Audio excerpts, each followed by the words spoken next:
Ronen Landa, composer of Paraiso, is here with us at the Hawaii International Film Festival as part of the New American Filmmakers program. So thank you for joining us and welcome. Thank you for having me. Pleasure to be here. We'd like to start out by asking when your family immigrated to the United States. So my parents came to the United States from Israel in 1968.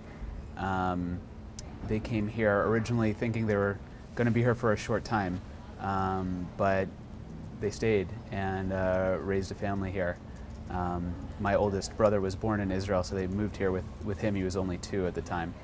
And yeah, so now I guess it's over 40 years.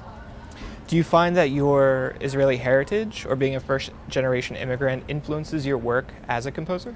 Constantly.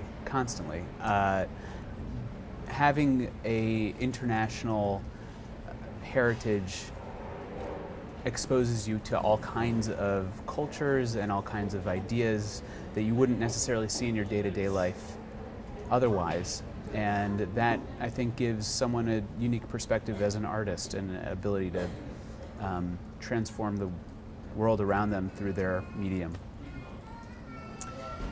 So tell us about your high school rock and roll band. I guess there were a couple, but I was in a band called Dan, Dave, and the Other Guy. So you can see I held a lot of clout in that one. You know, I played with a bunch of bands in high school and in college, and was constantly playing music with friends. And that's really where I got my start as someone who loved making music and loved kind of finding a way to bring music to other people. And so that was a natural process to getting into composing and scoring for films? I think what happened to me, I can actually remember it quite clearly, that there was a moment for me listening to music that was very spiritual, very intense, and when I was a teenager.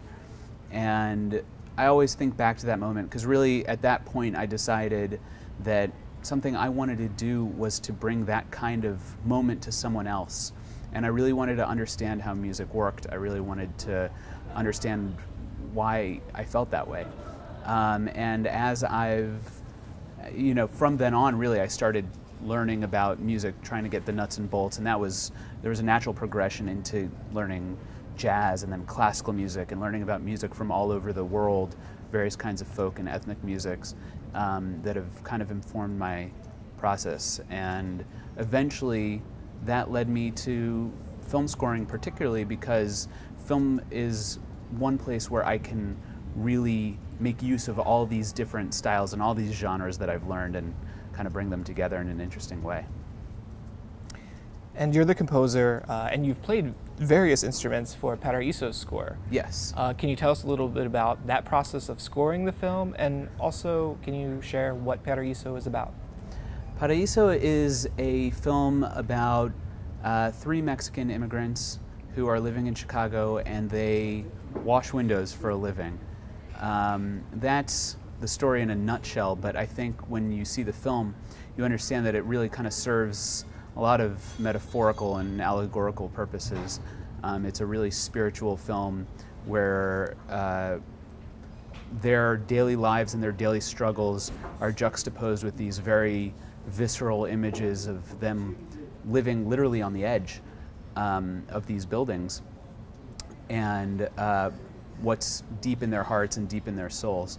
I was brought on by the director, Nadav Kurtz, who's an incredibly talented filmmaker, and we worked together to find a sound that would complement the images without overpowering them, that would